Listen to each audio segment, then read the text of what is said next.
વિદ્યાર્થી મિત્રો, આપ સર્વેનું હાર્દિક સ્વાગત છે આપણી યુટ્યુબ ચેનલ ગુરુ જ્ઞાન શાળાની અંદર। વિદ્યાર્થી મિત્રો, આજના આ વિડીયોની અંદર આપણે ધોરણ 12 વિષય ઇતિહાસની અંદર જે આપણું પ્રકરણ 2 જે છે 18મી સદીના ભારતનો ઉત્તરાર્ધ અને સત્તા પ્રાપ્તિ માટે સંઘર્ષ એનું સ્વાધ્યાયનું સંપૂર્ણ સોલ્યુશન આ વિડીયોની અંદર જોવાના છીએ। તો વિડીયોને મિત્રો તમારે સ્કીપ કર્યા વગર છેલ્લે સુધી જોવાનો છે અને વિડીયોને જો હજી સુધી તમે લાઇક ના કરી હોય તો મિત્રો અચૂકથી તમારે લાઇક કરી દેવાની છે। અને મિત્રો જો તમે અમારી ચેનલ ઉપર નવા હોય તો ચેનલ વિશે જણાવી દઉં કે આ ચેનલ ઉપર તમને ધોરણ 12ને લગતા તમામ વિડીયો જોવા મળી જશે, જેથી કરીને જો તમે હજી સુધી ચેનલને સબસ્ક્રાઈબ ના કરી હોય તો સબસ્ક્રાઈબ કરી દેજો અને તમારા સાથી મિત્રો સુધી પણ આ ચેનલને અચૂકથી શેર કરજો, કારણ કે આવનારી બોર્ડની પરીક્ષાની અંદર અમારી ચેનલ તમને ખૂબ જ ઉપયોગી થશે।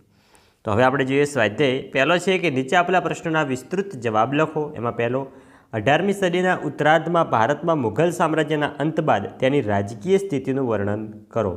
તો એનો જવાબ મિત્રો નીચે સંપૂર્ણ લખેલો છે, તમારે વિડીયો સ્ટોપ કરીને આ જે મોટા પ્રશ્નો છે એના જવાબો લખતા રહેવાનું છે। જોઈ શકો છો મિત્રો, આના જવાબો સંપૂર્ણ લખેલા છે। વિદ્યાર્થી મિત્રો, ધોરણ 12ના બીજા વિષયના પણ સ્વાધ્યાય સોલ્યુશનો અમારી ચેનલ ઉપર કરેલા છે, જે તમામ વિડીયોની લિંક આ વિડીયોના ડિસ્ક્રિપ્શન બોક્સમાં પ્લેલિસ્ટ સ્વરૂપે આપેલી હશે, ત્યાં જઈને તમે તમામ વિડીયો જોઈ શકો છો। અને ધોરણ 12ના અમારા વોટ્સઅપ ગ્રુપની અંદર પણ જોડાવાનું ભૂલતા નહીં, જે ગ્રુપની લિંક આ વિડીયોના ડિસ્ક્રિપ્શન બોક્સમાં આપેલી છે। તો બીજો પ્રશ્ન છે કે બંગાળમાં ઈસ્ટ ઇન્ડિયા કંપનીની પ્રવૃત્તિઓની ચર્ચા કરો। તો એ પ્રશ્નનો પણ સંપૂર્ણ જવાબ આપેલો છે, જે તમે વિડીયોમાં જોઈને લખી શકો છો, વિડીયો સ્ટોપ કરીને અથવા તો વિડીયોની સ્પીડ ઓછી કરીને લખી શકો છો।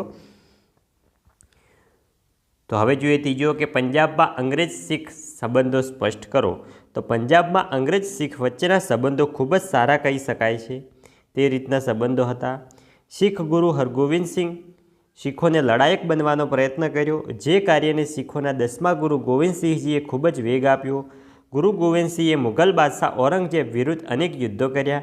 ત્યાર પછી બંદા બહાદુરે અને 18મી સદીના અંતમાં રણજીતસિંહ શીખ સામ્રાજ્યનો વિકાસ કર્યો। શીખોએ લાહોર અને અમૃતસર જીતીને સતલજ નદીના પશ્ચિમ કિનારે વિસ્તારમાં પોતાનું સામ્રાજ્ય સ્થાપ્યું હતું। મુલતાન, કાશ્મીર અને પેશાવર સુધી શીખ સામ્રાજ્યનો ફેલાવો થયો હતો। શીખ સામ્રાજ્યમાં યુરોપિયન ઢબે શક્તિશાળી લશ્કર હતું। કેટલાક યુરોપિયનો તેમના લશ્કરમાં અધિકારી તરીકે સેવા બજાવતા હતા। શીખો ધાર્મિક રીતે સહિષ્ણુ હતા, તેઓએ અંગ્રેજો સાથે સારા સંબંધો સ્થાપિત કર્યા હતા, પરંતુ રાજા રણજીતસિંહના અવસાન પછી ગવર્નર જનરલ ડેલહાઉસીએ શીખ રાજ્યને બ્રિટિશ સામ્રાજ્યમાં સામેલ કરી દીધું હતું। ચોથો છે કર્ણાટક વિગ્રહની સમજૂતી આપો। તો એનો સંપૂર્ણ જવાબ આપેલો છે, તમે વિડીયો સ્ટોપ કરીને આનો જવાબ લખી શકો છો। તો હવે મિત્રો આપણે આગળ વધીશું। તો આગળ છે બીજો કે આપેલા પ્રશ્નોના ટૂંકમાં ઉત્તર લખો। જોઈએ પહેલો કે ટીપુ સુલતાનની આંતરિક નીતિ વિશે જણાવો। તો ટીપુ સુલતાન દક્ષિણ ભારતના મૈસૂર સલ્તનતનો સૌથી શક્તિશાળી શાસક હતો। તે સમય કરતાં આગળનું વિચારતો હતો। આધુનિક નિકલ અને સુધારવાદી વિચારસરણી દ્વારા તેઓએ મૈસૂર રાજ્યમાં અનેક સુધારા કર્યા। ટીપુ સુલતાને નવીન કેલેન્ડર, નવા સિક્કા, નવી તોપમાપ પ્રણાલી, આધુનિક પુસ્તકાલય, શ્રી રંગપટ્ટમમાં સ્વતંત્રતા વૃક્ષની સ્થાપના સાથે મૈસૂર સામ્રાજ્યની સલામતી માટે આધુનિક શૈલીની બંદૂકો અને આધુનિક હથિયારોથી લશ્કરનું આધુનિકરણ અને નૌકા સેનાની રચના કરી। આમ ટીપુ સુલતાનને સંરક્ષણ, આર્થિક, સામાજિક, વેપાર વાણિજ્ય, ધાર્મિક ક્ષેત્રે નોંધપાત્ર ફેરફાર કરી તેના અમલ દ્વારા મૈસૂરને આંતરિક રીતે સમૃદ્ધ કર્યું હતું। જોઈએ બીજો, ફ્રેન્ચ ઈસ્ટ ઇન્ડિયા કંપની વિશે માહિતી લખો। તો ભારતમાં ફ્રેન્ચ ઈસ્ટ ઇન્ડિયા કંપનીએ કલકત્તા અને ચંદ્રનગરમાં કારખાના શરૂ કર્યા હતા। બંગાળમાં પ્લાસીના યુદ્ધમાં બ્રિટિશ કંપનીની જીત થતાં બંગાળમાં ફ્રેન્ચ ઈસ્ટ ઇન્ડિયા કંપની બંધ કરી, પરંતુ દક્ષિણ ભારતમાં ખાસ કરીને મૈસૂરના ટીપુ સુલતાન સાથે સુસંબંધો સ્થાપી તેઓએ ડિંડીગુલ ખાતે શસ્ત્રો બનાવવાનું કારખાનું ચાલુ। ટીપુ સુલતાનના નવા સિક્કા, તોપમાપ પ્રધાન લશ્કરનું આધુનિક બનાવવામાં ફ્રેન્ચ ઈસ્ટ ઇન્ડિયા કંપનીના મહત્ત્વનો ફાળો હતો। હવે આગળ વધીશું। ત્રીજો છે કે પ્લાસી અને બક્સરના યુદ્ધ વિશે માહિતી આપો। તેનો પ્રશ્નનો જવાબ નીચે આપેલો છે સંપૂર્ણ, એ તમારે લખવાનો છે જોઈને, વિડીયો સ્ટોપ કરીને। નેક્સ્ટ આગળ વધીશું પ્રશ્નો તરફ। નેક્સ્ટ પ્રશ્ન છે ચોથો, મરાઠા અને અંગ્રેજો વચ્ચેના યુદ્ધોનો ખ્યાલ આપો. તો શિવાજી મહારાજે મરાઠા સામ્રાજ્યનો મજબૂત પાયો નાખ્યો હતો. તેઓના અવસાન પછી પેશવાઓએ મરાઠા સામ્રાજ્યને જાળવવાના પ્રયત્નો કર્યા. પાણીપતના ત્રીજા યુદ્ધમાં મરાઠાઓની હાર થઈ. ત્યારબાદ માધવરાયના નેતૃત્વ હેઠળ મરાઠા શક્તિનો પુનઃ ઉદય થયો. સવાઈ માધવરાયે શક્તિશાળી રીતે અંગ્રેજોના 3 આક્રમણોનો જવાબ આપ્યો. ત્રીજા મરાઠા વિગ્રહમાં મરાઠાઓ હારતા પેશવા પ્રથાનો અંત આવ્યો. જોઈએ પાંચમો કે પાણીપતના ત્રીજા યુદ્ધ વિશે માહિતી જણાવો.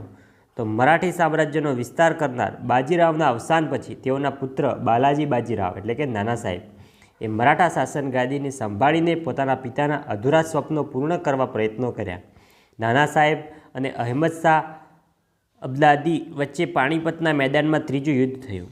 આ યુદ્ધમાં મરાઠા પક્ષે 28,000 સૈનિકો મૃત્યુ પામ્યા, જેના આઘાતથી જૂન 1761માં નાના સાહેબનું મૃત્યુ પામ્યા. પાણીપતના ત્રીજા યુદ્ધ પછી મરાઠાઓ નબળા પડ્યા. નેક્સ્ટ હવે આગળ વધીશું આપણે ત્રીજો કે આપેલા વિકલ્પોમાંથી સાચો વિકલ્પ શોધીને લખો. પહેલાં પ્લાસીનું યુદ્ધ ક્યારે થયું? તો આવશે બી, ઈસવીસન 1757માં. જોઈએ બીજો, શીખ રાજ્યનું વિલીનીકરણ કોને કર્યું? તો આવશે ઓપ્શન એ, ડેલહાઉસીએ. જોઈએ ત્રીજો કે નાદિર શાહનું ભારત પર આક્રમણ ક્યારે થયું? તો આવશે સી, ઈસવીસન 1739ની અંદર. નેક્સ્ટ આગળ વધીશું ચોથો કે હૈદરાબાદ રાજ્યનો સ્થાપક કોણ હતો? તો આવશે સી, આસફ ખાં. પાંચમો છે કે મરાઠી સત્તામાં સર્વપ્રથમ પેશવા કોણ હતા? તો આવશે ડી, બાલાજી વિશ્વનાથ. તો વિદ્યાર્થી મિત્રો, આ હતું આપણું ધોરણ 12 વિષય ઇતિહાસનું જે પાઠ 2 છે એનું સ્વાધ્યાયનું સંપૂર્ણ સોલ્યુશન. તો વિદ્યાર્થી મિત્રો, વિડીયો સારો લાગ્યો હોય તો વિડીયોને લાઇક કરજો અને નેક્સ્ટ તમારે ધોરણ 12નો કયો વિડીયો જોવે છે એ પણ કમેન્ટ બોક્સની અંદર જણાવીને જજો, જેથી કરીને અમે તે વિડીયો લાવી શકીએ.